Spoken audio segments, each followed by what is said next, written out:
Says a South African teacher living in China becomes a paranoid germaphobe since the outbreak of the deadly coronavirus, while Tembisa Hospital, where 10 infants died last year, has been earmarked as one of the 3 local facilities, in inverted commas, equipped to assist with the virus. I want to start off with Wuhan city. That's the epicenter of this coronavirus.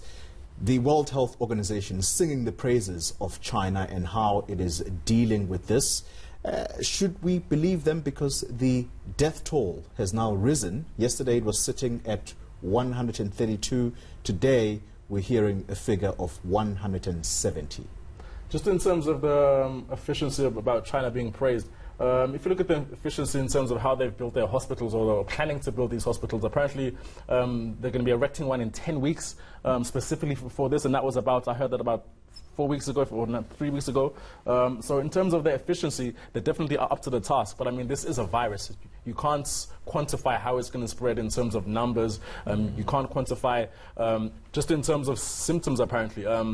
You can actually spread this virus or give this virus to somebody else, even if you're not showing symptoms. So just in terms of its containability, trying to quarantine the area is going to be difficult, especially with the amount of travel you have. And this just looks like a scene from a movie. It looks like World War Z, like a DVD cover. And that's exactly... And people walking around with the masks on their faces. Kaya, very quickly, because we need to move from this subject, the front page of The Citizen is also raising the issue around the Tembisa Hospital, because this is where babies died. That raises questions about whether or not we are indeed adequately prepared, as our officials say. But is there evidence on the ground to suggest that indeed we are prepared?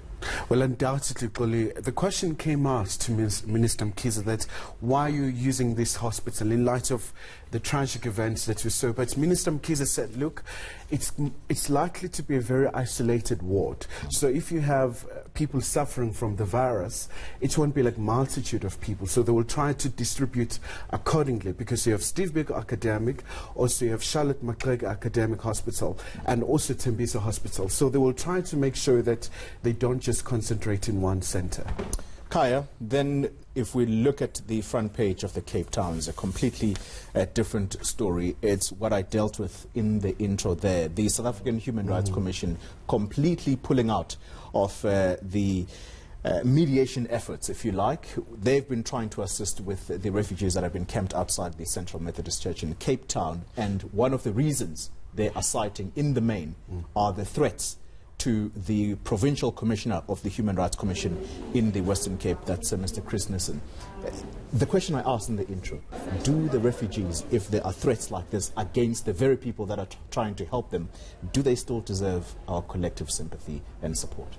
Well, certainly it's very concerning, Cole. I mean, a Chapter 9 institution pulling out, and this is a crisis because at this point it hasn't been resolved. It's been 4 months. Absolutely, there are children involved, so there are a lot of issues here you have to take into account.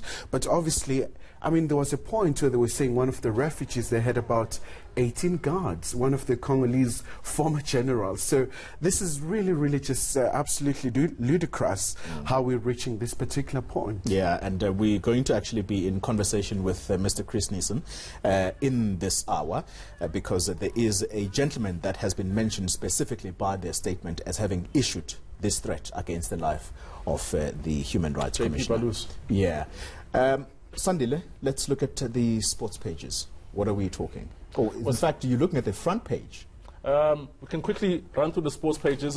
Just in terms of what's happening, you got Federer going up against Djokovic for the 50th time at the Oz Open. In terms of other sports results, you've got Liverpool opening up a 19-point gap in the Premier League. But what we want to focus on is the front page of the Cape Argus, and it says, Stadium, a costly white elephant. Sub-headline, ratepayers had to fork out 55 million in 2019. So essentially what has happened is this stadium came at a huge cost in terms of it being part of the World Cup infrastructure.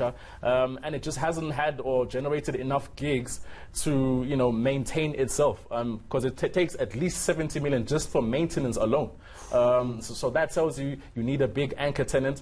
Luckily, that anchor tenant will be Western Province Rugby, but that's only from February next year. So there's going to be a whole year. So up until now, there has been no anchor tenant. Exactly. No football club. I mean, you've seen football clubs come in and play matches here and there, but there's been no continuous effort to make this somebody's home stadium, say a Santos or a Cape Town City, or even Western Province, or even Western Province Cricket. Obviously, that'll be a bit of a stretch if you look at Newlands Cricket Ground. But Western Province Rugby will be coming in, and that will be from February 2021. So there's still a year to go, a year of cost for the taxpayer down in Cape Town. In fact, the city essentially, because the city contractually is the one that's responsible for any shortfalls or any costs that are incurred by the stadium.